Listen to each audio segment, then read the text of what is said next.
Dito sa Papa Dudut Stories, ikaw ay hindi nag-iisa.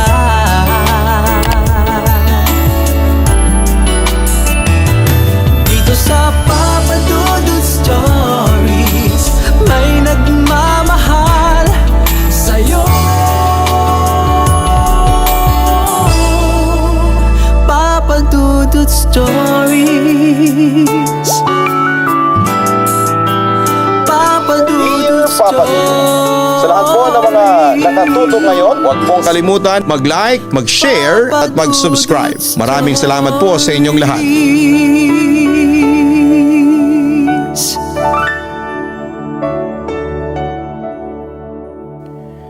Alam ko na karamihan sa atin ay hindi po naniniwala sa mga kwentong kababalaghan at mga katatakutan.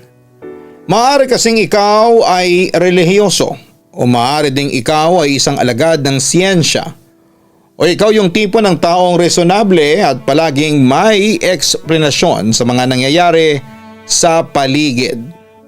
Pero itanggi man natin o hindi, ay may nangyayari talagang mga totoong kababalaghan at ilan sa atin ay naka-experience na o nakaka-experience pa lamang. Pero hindi natin masabi o may kwento sa iba kasi natatakot tayo na mahusgahan bilang sinungaling or worst, baliw. At isa ako sa mga taong yon. Papa Dudut, gusto ko lang ikwento yung naranasan ko noong 2016 sa bahay ng lola ko. Itatago ko po ang pangalan ko.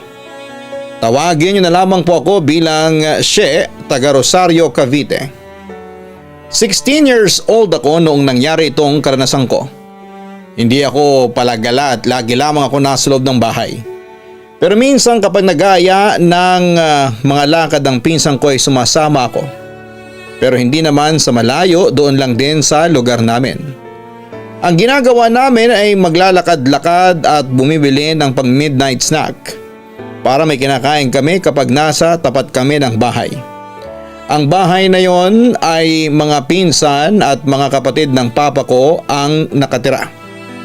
Papa Dudut, natatandaan ko noon, past 6 pa lamang nang naisipan kong umakyat sa 3rd floor. Ang bahay na yon ay may 2 kwarto bawat floor pero sa ikatlong palapag ay isa lang. Sa kwarto ng tito kong namatay ang nakatira doon sa 3rd floor. Mas gusto ko kasi doon sa pinaka mataas dahil malamig. Since open naman lahat ng tito at tita ko sa mga kwarto nila. Pero sa kwarto doon sa 3rd floor ay may terrace na may malaking bintana at kita mo ang mga building. Samantalang noong oras na yun ay naliligo ang asawa ng tito ko at ang pinsan kong si Fen ay tahimik lang na nagsiselfone lang sa sala. Nandun din ako sa sala pero naglalaro ako noon ng PSP. Kaso na bored din ako kinalaunan at hindi nagtagal ay nakaramdam ako ng antok kaya binala kong pumunta sa aking kwarto sa 1st floor. Pero ewan ko ba, Papa Dudut, biglang pumasok sa akin ang 3rd floor. Matagal na ako nakatira sa bahay na yon pero hindi pa ako nagagawi sa 3rd floor dahil bawat isa sa amin ay nirerespeto ang privacy ng bawat isa. Pero ngayong mag-iisang buwan na siyang patay, ay naisip ko na puntahan ng 3rd floor dahil sobrang curious ako sa kung ano nga ba ang makikita at kung ano ang matatanaw ko doon sa terrace. Kaya nagpa siya akong umakyat sa 3rd floor nang hindi nagpapaalam sa tita ko at pinsan. Papa Dudut, nang umakyat ako at pumasok sa kwarto ng tito ko ay tahimik ang buong paligid. Humiga agad ako sa may mahabang higaan na gawa sa kahoy. Nakalimutan ko ang tawag doon basta yung pang-isahan lang kapag hihiga. After kong humiga ay nagtalakbong ako ng kumot noon pero nagmumuni-muni muna ako. Pero ilang segundo lang ay biglang napapikit yung mata ko. As in, kusang napapikit kahit na hindi ko pa balak na pumikit. Alam ko nagising pa ako noon at pilit kong dinidilat yung mga mata ko pero parang may pumipigil. Hanggang sa biglang may nagpakita sa isipan ko na isang lalaking blurred ang mukha. Nakakulay puti siyang barong. Malaking tao siya, yung itsura ng mukha niya ay parang nilamukos na papel since blurred talaga siya. Yung mga kamay niya ay nakaangat sa akin tapos ay nakanganga siya na parang hinihigop yung mukha ko. Tapos ang laki ng boses niya, as in dahil malaking tao nga siya.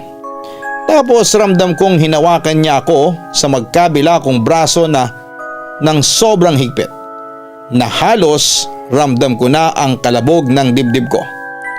Dahil iniisip kong baka hindi ako magising kasi parang gusto niya akong kunin.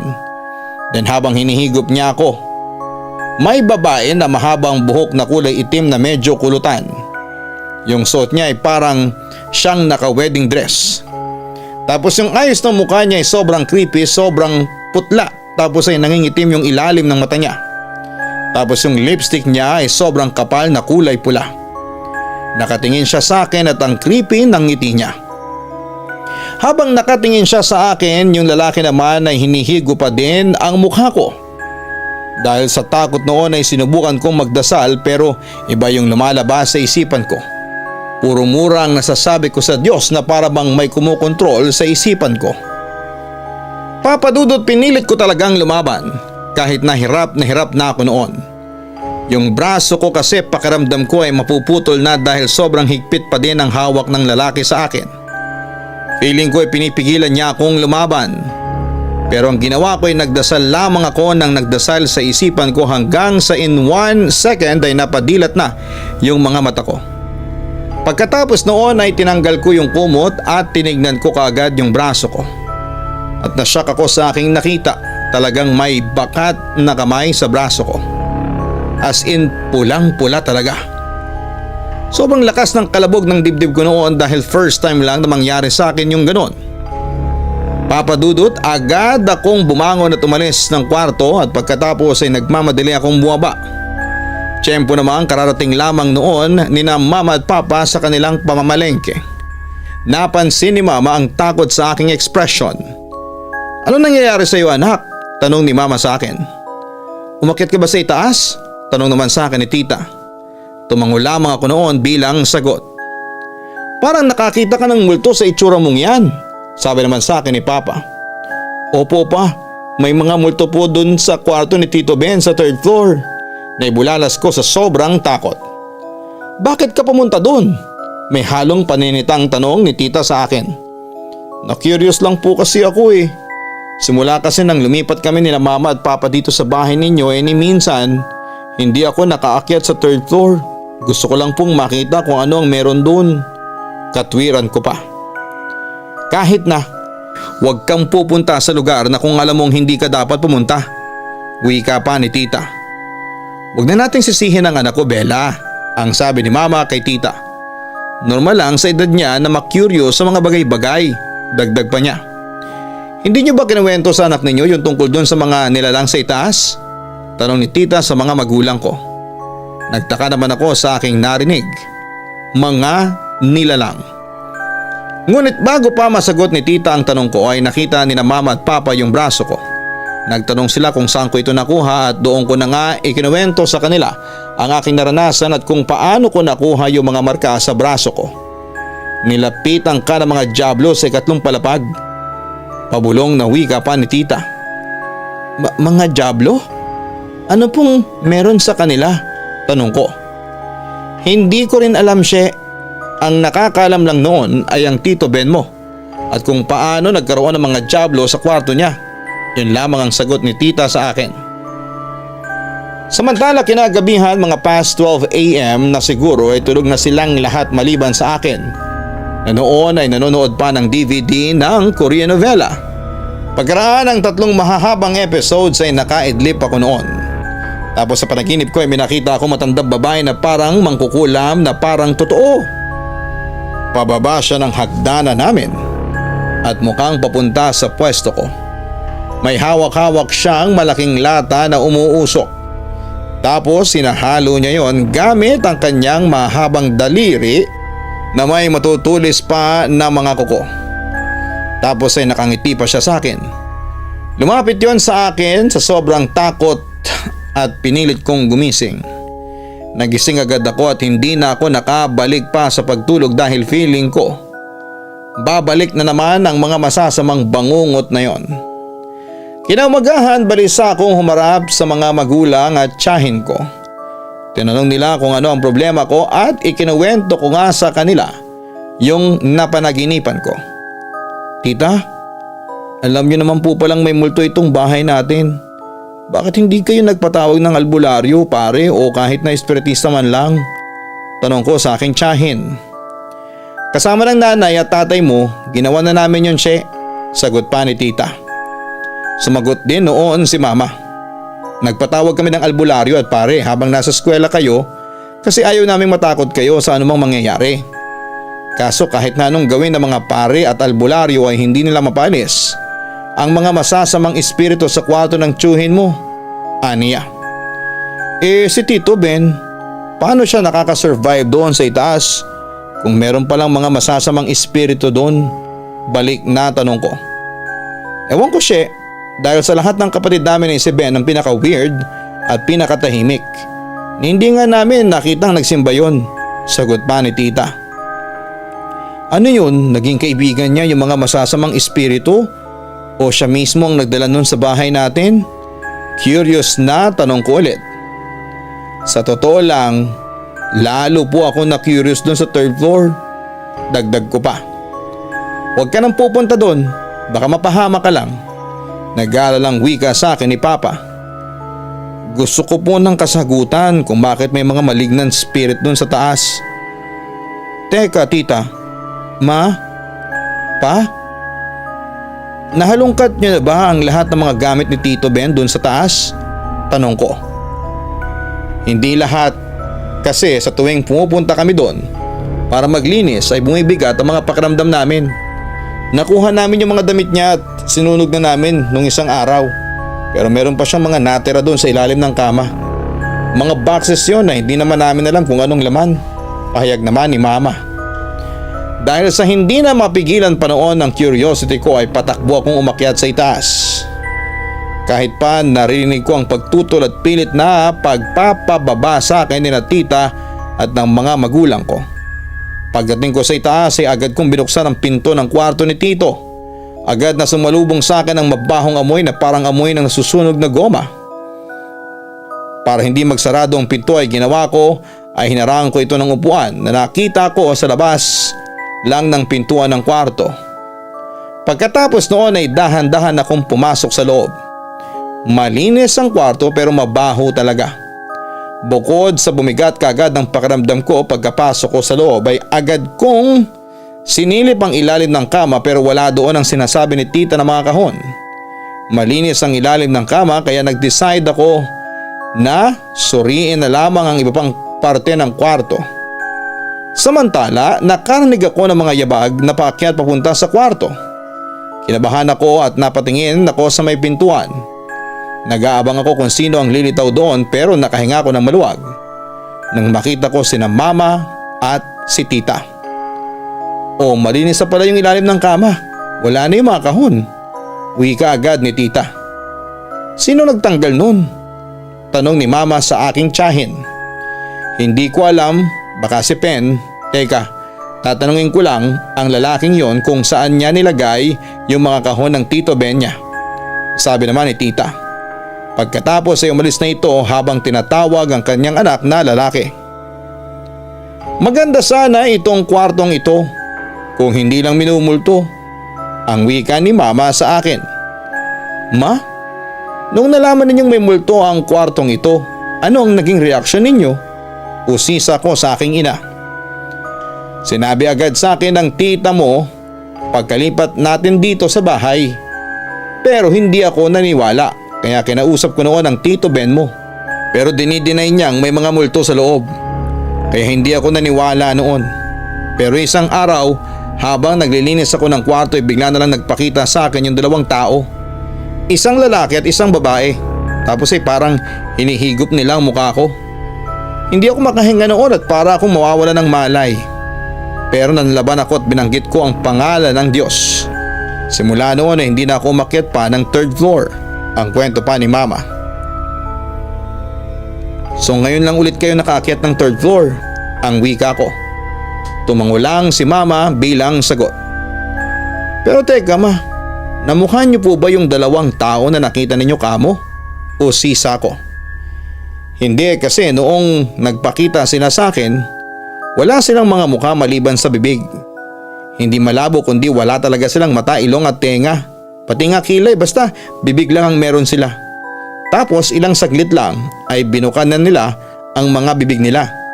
Tapos yun nga, parang nila akong hinihigop. Kwento pa ni mama. Mamayang kaunti ay nakarinig kami ng mga kaluskos sa paligid. Malilikot na kaluskos na para bang pinalilibutan kami. At kasabay noon ay biglang paglamig ng paligid.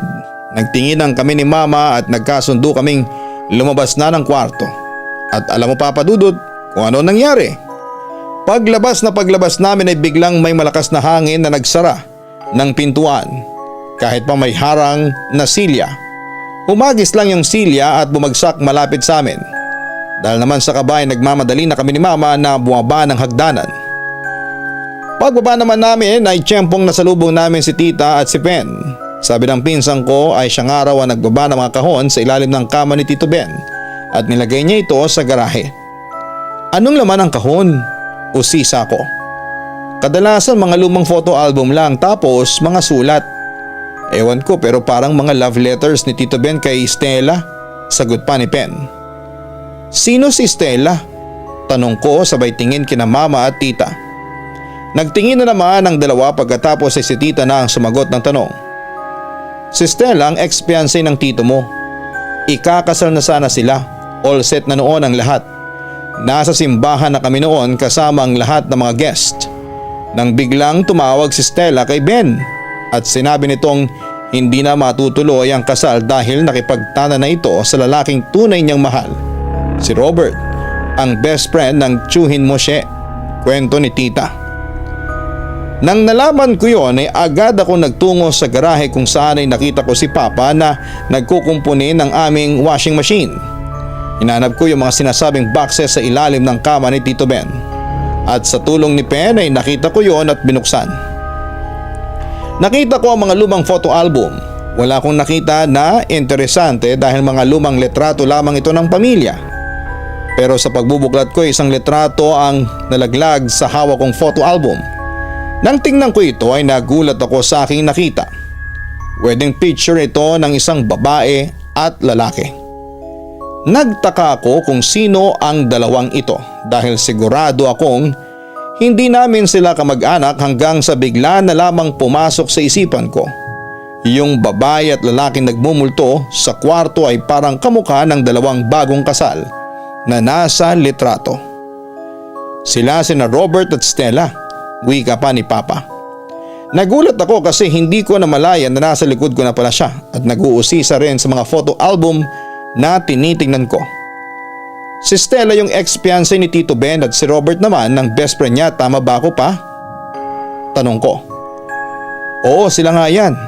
Sagot ni Papa sa akin. Kung ganun, bakit sila nagmumulto pa dun sa taas? Anong ginawa ni Tito Ben sa kanila? Alam niyo po ba kung ano ang kinamatay ng dalawa? O sisa ko? Ang alam ko, naaksidente sila at namatay sa araw ng kasal nila. Sagot niya.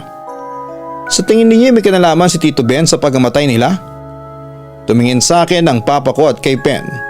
Pagkatapos ay tumingin siya sa paligid na para bang ayaw niyang marinig. Ni na mama at tita ang kanyang mga sasabihin. Nang masiguradong kaming tatlo lamang ang naroon ay saka nagpatuloy si Papa sa pagsasalita. Sa atin lang to ha. Pero bago mamatay si Ben, inamin niya sa akin na may kinalaman siya sa pagkamatay ng ex-fiancé at ng best friend niya. Wika nito. Anong ginawa ni Tito Ben? Curious sa tanong pa ni Pen. Nagpaturo si Ben sa isang magaling na mangkukulam at nung araw ng kasal ay kinulam niya ang best friend niya. Nagkataong nagmamaneho noon si Robert kasama si Stella papunta sa kanilang hotel para mag-honeymoon. At yon ang nangyari. Na-aksidente ang dalawa. Kwento pa nito sa amin. Bigla ko tuloy naalala yung matandang babaeng nagpakita sa akin sa panaginip. Tama pala ang hinala ko noon na mangkukulam ang nilalang na yon. Hindi niyo pa rin nasasagot kung bakit nasa taas ang kaluluwa ni na Robert at Stella. ang sabi ko. Nung una akala ko kaya naroon sa taas sina Robert at Stella ay gusto nilang paghigantihan ang tito ninyo. Pero bago namatay si Ben, sinabi niya sa akin na na-captured niya at trinapang kaluluwa ng dalawa at inalipin niya mga ito ayon sa kagustuhan niya. Kaya napansin niyo ba, nung nabubuhay pa si Ben, lahat ng nakakaaway niya ay sinasabing merong nagpapakitang dalawang multo sa kanila at nanggugulo ito sa buhay nila, ang sabi pa ni Papa. Pero ngayong patay na si Tito Ben, dapat malaya na sila, pagsusuri ko. Yun lang ang hindi ko alam, pero pwedeng meron siyang ginawang spell na nagtrap sa kaluluwa ng dalawa habang buhay, ang sabi pa ni Papa. At yun nga Papa Dudut, magpahanggang ngayon ay naroon pa rin ang kaluluwa ni na Robert at Stella sa 3rd floor ng bahay namin. Yon ay kung sila pa rin yon o gawa na lamang ng isa o dalawang malignant na espiritu. Sa totoo lang ay marami pa rin akong katanungan sa tunay na pagkatao ni Tito Ben at kung paano niya nagawang mang-alipin ang dalawang kaluluwa para sa kanyang paghihiganti. Samantala may nakilala akong albularyo noong 2019 at dinala ko siya sa 3rd floor kung saan hindi naging maganda ang kinilabasan. Naging bayolente ang mga naninirahan sa loob. Ang sabi ng albularyo, may natrap na nga na dalawang kaluluwa sa loob ng bahay at naging masasama na ang mga ito. Tinanong ko naman kung paano sila mapapaalis sa bahay namin. Sinabi lang ng albularyo na hanapin ko raw yung bagay na ginagamit na instrumento para matrap ang dalawang kaluluwa sa kwartong yon. Pero kailangan ko raw na mag-ingat kapag nakuha ko yon kasi nababalot daw yun ng spell. Kaya yun ang ginawa ko, kahit na nakakatakot ay hinanap ko sa kwarto ang sinasabing bagay na maaaring ginamit na instrumento ni Tito Ben para matrap sina Robert at Stella sa aming bahay. At sa paghahanap ko ay nagawi ako sa kama. At ewan ko ba pero naisipan kong angatin ang mattress nito.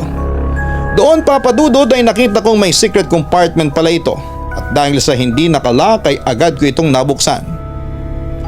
Nakita ko ang laman nito, isang papel na tiniklop na may mga sulat na hindi ko maintindihan kung ano ang lengguwahe. Latin siguro yon at nakaselyado yon ng wax. Naalala ko na baka may spell yon, kaya nagdasal muna ako sa Panginoon at pagkatapos ay dahan-dahan ko tinanggal ang selyo, tapos ay unti-unti kong binuklat ang nakatuping papel. Doon ay nakita ko na ang laman ng papel ay mga hibla ng buhok. Nung una ay nagtaka ko kung kanino ang hibla na yon. Magkaiba ang kulay nito, isang brown at black na kulot, hanggang sa naalala ko sina Robert at Stella. May pagka-brown ng buhok ni Robert habang si Stella naman ay kulot at maitim na maitim. Doon ko na-realize na ang mga hibla ng buhok nila ay naging instrumento kaya sila natrap sa kwarto sa 3rd floor. Papa Dudut, dali-dali akong buwaba at nagtungo ng garahe habang hawak ko ang papel na naglalaman ng mga hibla ng buhok. Pagkatapos ay naghanap ako ng posporo at sinunog ko ang mga yon sa open air. Hindi ko alam kung yun ba ang magpapalaya sa kaluluwa na mag-asawa pero bahala na. At habang nasusunog ang papel ay napatingala ako sa 3rd floor at nakita ko may dalawang maitim na usok ang lumabas mula sa terrace ng kwarto ni Tito Ben. Nang masunog na ang lahat ay saka ako nagdasal ng taimtim sa Panginoon na sana'y matahimik na ang kaluluwa ng mag-asawa. At simula noon Papa Dudut ay wala nang nagmulto sa 3rd floor ng aming bahay. Papa Dudut, sa ngayon ay tahimik na kaming namumuhay sa bahay. Kasama ko pa rin sina Mama, Papa, Tita at ang mga pinsan ko. Para na kaming isang pamilya, and guess what? Ako na ang umuukupa ng 3rd floor, total ang sabi ni Tita ay ako naman daw ang nagpalaya sa mga multo doon. In fairness, wala naman nagpaparamdam sa akin. Bago na rin ang mga muebles sa loob, tapos ay pininturahan din ni Papa ng puti ang buong kwarto kaya maliwalas ang itsura nito. So far ay wala namang nagpaparamdam sa akin doon sa 3rd floor. Actually, nakakawala pa ng stress kasi ang ganda ng view kapag nasa terrace ka. Anyway, yun lamang ang kwentong may babahagi ko sa inyo at sana'y mabasa mo ito Papa Dudut at mapiling i-upload sa YouTube. God bless and more power. Thank you in advance. Kung mapipili mo ang sulat ko at aabangan ko po ito. Lubos na nagpapasalamat, She.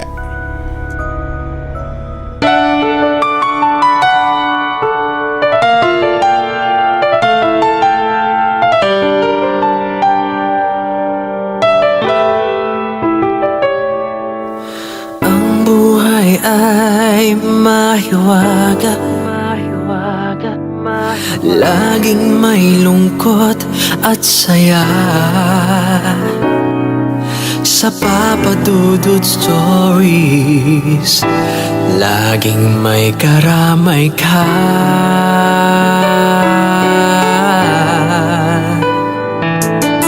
Mga problemang kaibigan, dito ay pakikinggan ka. Sa Papa Dudut Stories, kami ay iyong kasama. Dito sa Papa Dudut Stories, ikaw ay hindi nag-iisa.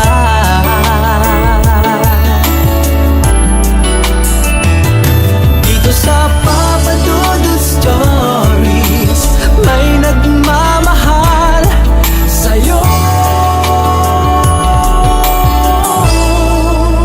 Papa Dudut Stories, Papa Dudut Stories,